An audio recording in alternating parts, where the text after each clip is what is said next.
Hello दोस्तों, आप देख रहे हैं आधार केमिस्ट्री क्लासेस। मैं हूं रामेश्वर वर्मा। आज का हमारा टॉपिक है वाटर एनालिसिस। तो ये टॉपिक बहुत ही अच्छा होने वाला है। अगर आप हमारे चैनल में नए हो तो प्लीज़ लाइक और सब्सक्राइब जरूर करें, राइट। तो आज पढ़ेंगे क्या क्या चीज़। तो हम आज देखने वाले हैं वाटर का हार्डनेस, जो कि बहुत ही अच्छा टॉपिक है। इसमें हम पढ़ेंगे क्या क्या चीज़। तो सबसे पहला बेसिक इन्फॉर्मेशन बता देते हैं, रिक्वायरमेंट, सॉल्यूशन प्रिपेयर, और उसके बाद टेस्ट प्रोसीजर, फिर कैलकुलेशन। ये सब टॉपिक को हम क्या करने वाले हैं, सीक्वेंस से आपको पढ़ाने वाले हैं या सीक्वेंस से आपको समझाने वाले हैं, राइट। तो सबसे पहला टॉपिक होता है आज का हमारा basic information of water hardness. अब वाटर हार्डनेस होता क्या है। वाटर में जनरली क्या हो जाता है, कैल्शियम या मैग्नीशियम के बाइकार्बोनेट्स या इम्प्यूरिटीज आ जाता है। उसकी वजह से क्या हो जाता है, वाटर का हार्डनेस बढ़ जाता है। अब इसको हम जानेंगे कैसे कि वाटर में हार्डनेस आ गया है। कि कोई हार्ड वाटर रहेगा, उसमें अगर हम क्या करते हैं, मान लो साबुन से हाथ धोते हैं तो वो साबुन झाग नहीं देगा। इसका मतलब आपको समझना है कि इस वाटर में हार्डनेस ज़्यादा हो गया है। जैसे कि आप समुद्र का पानी में जाएंगे, वहाँ साबुन से हाथ धोएंगे तो वहाँ पे क्या हो जाएगा, झाग उत्पन्न नहीं होगा, राइट। इसके लिए ये क्या है, हमारा एक अच्छा सा पहचान है। अगर आप क्या करते हो, जैसे कि डिटर्जेंट से हाथ धोते हैं तो डिटर्जेंट से झाग देगा। डिटर्जेंट एक ऐसा है कि हार्ड वाटर में भी क्या करता है, वो झाग उत्पन्न करवाता है।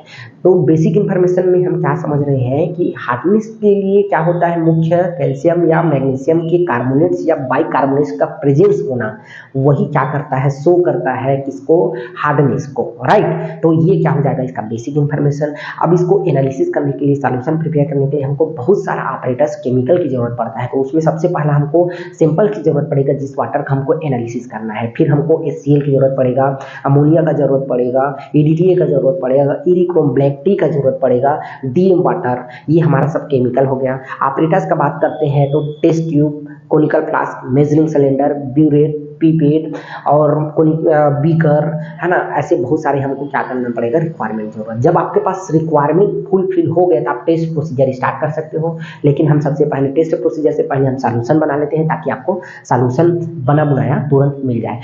अधिकतर ये करिए कि वाटर एनालिसिस करते समय आप सॉल्यूशन को कम अमाउंट में बनाइए, लेकिन फ्रेश बनाइए, ताकि आपका रिजल्ट जो आएगा बहुत अच्छा आएगा, राइट। तो सबसे पहले हम क्या करते हैं, 0.05 मोलरिटी का, याद रखिएगा। सबसे पहले हम क्या करते हैं, 0.05 मोलरिटी का हम क्या बनाते हैं, EDTA का सॉल्यूशन बनाते हैं। EDTA, ठीक है, एथिलीन डाइएमीन टेट्राएसिटिक, ठीक। EDTA का हम क्या बनाते हैं, सॉल्यूशन बनाते हैं। तो इसके लिए हम क्या करते हैं, इसका मॉलिक्यूलर वेट निकालते हैं। मॉलिक्यूलर वेट निकालते हैं तो मान लो कितना आता है, 292 आता है, राइट। उसको हम क्या करते हैं, कैलकुलेट करके, जब हम कैलकुलेट कर लेते हैं तो कितना आता है, तो आता है 18.6 ग्राम, राइट। तो हमको क्या करना है, EDTA का 18.6 ग्राम लेना है। और लेने के बाद क्या करते हैं, हम 1000 ml वाटर में, 1000 ml डीएम वाटर में क्या कर देते हैं, डिजॉल्व करते हैं। तो हमारा क्या हो जाता है, EDTA का सॉल्यूशन हमको मिल जाता है, राइट। EDTA का सॉल्यूशन बनाने के लिए हम क्या किए हैं, उसका मॉलिक्यूलर वेट निकाले हैं। मॉलिक्यूलर वेट निकालने के बाद इसको कैलकुलेट किए हैं तो कितना आ गया, 18.6 ग्राम आया। 18.6 ग्राम को हम कितना वैल्यू में बना रहे हैं, तो 1000 वैल्यू में उसको मेकअप कर रहे हैं या डिजॉल्व कर रहे हैं। तो ये हमारा EDTA का सॉल्यूशन हो गया। दूसरा हम देखते हैं 2 नॉर्मलिटी का। 2 नॉर्मलिटी का हमको क्या करना है, HCl बनाना है।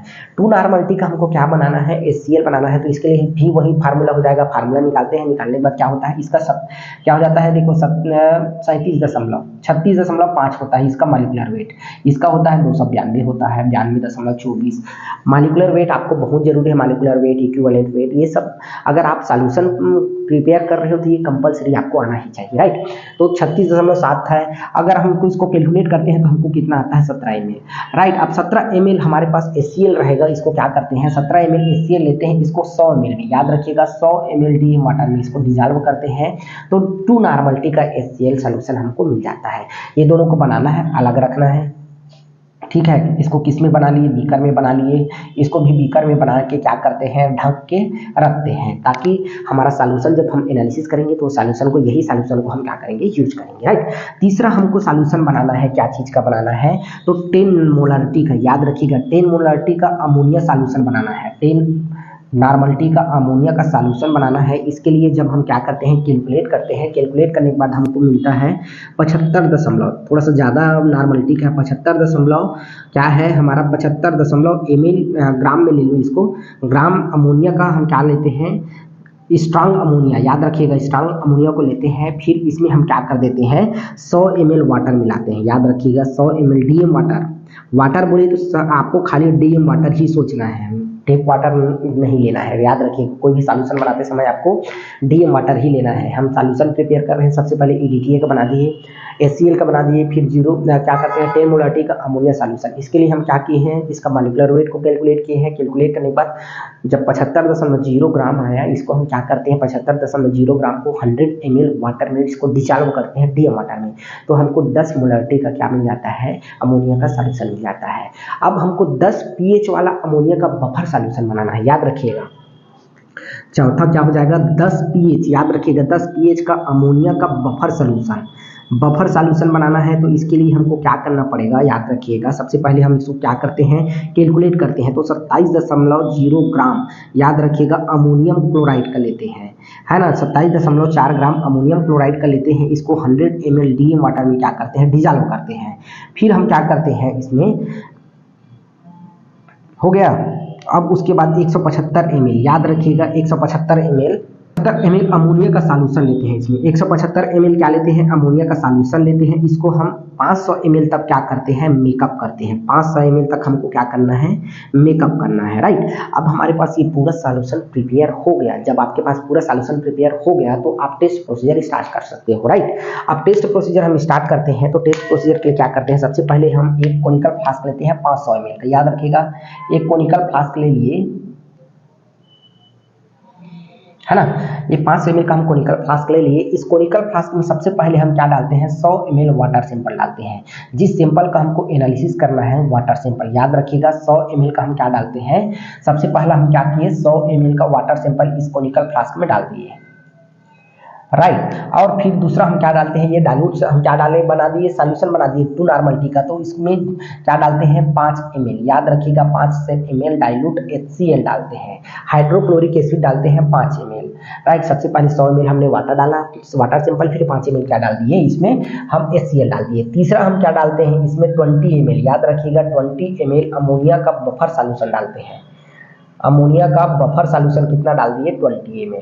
फिर क्या करते हैं, आपस में अच्छे से सेक करते हैं। सेक करने के बाद क्या करते हैं, 2 से 3 ड्रॉप इरिक्रोम ब्लैक टी डालते हैं। याद रखिए इरिक्रोम ब्लैक टी का कितना डालते हैं, 1 से 2 ड्रॉप, है ना, बहुत कम मात्रा में डालता है। एज ए इंडिकेटर के रूप में इसको यूज करते हैं, इंडिकेटर के रूप में, ठीक है। अब हमारे पास ब्यूरेट, याद रखिएगा इधर ब्यूरेट है ना। इस ब्यूरेट में हम क्या किए हैं, ये ब्यूरेट को थोड़ा सा आपको जूम करके बता दिए। इसमें हम 0.5 नॉर्मलिटी का, याद रखिएगा 0.5 मोलरिटी का हम ईडीटीए सॉल्यूशन भर दिए हैं। याद रखिएगा ईडीटीए सॉल्यूशन भर दिए हैं।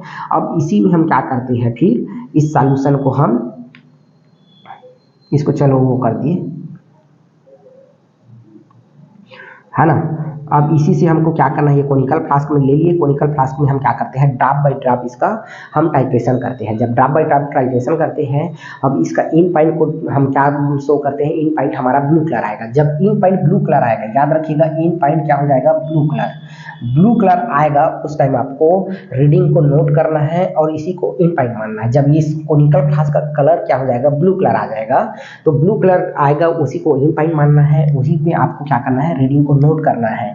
याद रखिएगा 1 ml, याद रखिएगा 1 ml 0.005 मोलरिटी का ईडीटीए सॉल्यूशन के बराबर क्या होता है, 0.05404, है ना। मोलरिटी का क्या होता है, कैल्शियम कार्बोनेट होता है। ml में कैल्शियम कार्बोनेट का वैल्यू होता है, ठीक। ये हो गया। अब इतना सब आपके पास वैल्यू आ गया तो आप क्या कर सकते हो, कैलकुलेशन आके कर सकते हो, राइट। तो थोड़ा सा एक बार मैं क्विक रिवीजन करा देता हूँ ताकि आपको क्रिस्टल क्लियर हो जाए, फिर हम कैलकुलेशन आराम से करेंगे, राइट। तो सबसे पहले हमने क्या किया है, सॉल्यूशन का प्रिपेयर किया है। सबसे पहले हमने 0.05 मोलरिटी का हम ईडीटीए सॉल्यूशन प्रिपेयर किए, कैलकुलेट करने के बाद जो भी वैल्यू आया उसको हम क्या कर दिए, पुटअप करके हमने 18.6 ग्राम को हम 1000 ml में हम इसको डिसॉल्व कर दिए, हमको ईडीटीए सॉल्यूशन मिल गया। फिर हम 2 नॉर्मलिटी का क्या किए हैं, HCl सॉल्यूशन बनाए हैं। फिर से वही आपको कंडीशन अप्लाई करना है, 17 ml आया, 17 ml को 100 ml में डिसॉल्व कर दिए। फिर आपको 10 मोलरिटी का आपको क्या बनाना है, बफर अमोनिया सॉल्यूशन बनाना है। तो इसके लिए 75 क्या करना है, 75 ग्राम अमोनिया लेना है और 100 ml में इसको डिसॉल्व कर देना है। फिर 10 pH का अमोनिया बफर सॉल्यूशन बनाना है। इसके लिए आपको क्या करना करेगा, तो सबसे पहले 27 ग्राम क्या लेना पड़ेगा आपको, अमोनिया क्लोराइड लेना पड़ेगा, उसमें 175 ml आपको अमोनिया डालना पड़ेगा। तो ये हमारा क्या हो जाएगा, उसके बाद 500 ml तक उसको मेकअप करना पड़ेगा। फिर हम क्या करते हैं, टेस्ट प्रोसीजर स्टार्ट करते हैं। सबसे पहले एक कोनिकल फ्लास्क लेते हैं 500 ml का, उसमें 100 ml सैंपल डालते हैं जिसका हमको कंसेप्ट क्या करना है, हार्डनेस निकालना है। उसमें 5 ml हमने क्या डाल दिया, हमने 5 ml डाल दिया है उसमें HCl, फिर 20 ml बफर सॉल्यूशन। दूसरी तरफ हमारे पास ब्यूरेट में 0.05 नॉर्मल मोलरिटी का EDTA सॉल्यूशन भरा हुआ है, उसमें हम ड्रॉप बाय ड्रॉप डालते हैं क्या, टाइट्रेट करने के लिए। तो टाइट्रेट करने से पहले जस्ट आपको ईरिक्रोम ब्लैक टी डालना है, फिर एज इंडिकेटर के रूप में, फिर ड्रॉप बाय ड्रॉप हम क्या करते हैं, EDTA से उसका टाइट्रेशन करते हैं। अब टाइट्रेशन करते हैं तो इन पॉइंट मान लो ब्लू कलर आता है, उसी को आपको नोट करना है। याद रखिएगा 1 ml आप 0.05 नॉर्मलिटी मोलरिटी का EDTA का वैल्यू कितना होता है कैल्शियम कार्बोनेट में, तो 0.00504 क्या होता है, कैल्शियम कार्बोनेट के बराबर होता है। ये हम किसके लिए बन निकाले हैं, इसको कैलकुलेशन के लिए। जब इतना आपको हो गया तो आपको कैलकुलेशन करना है। अब इन पॉइंट का हम बात करते हैं, तो इन पॉइंट हमने मान लिया 5।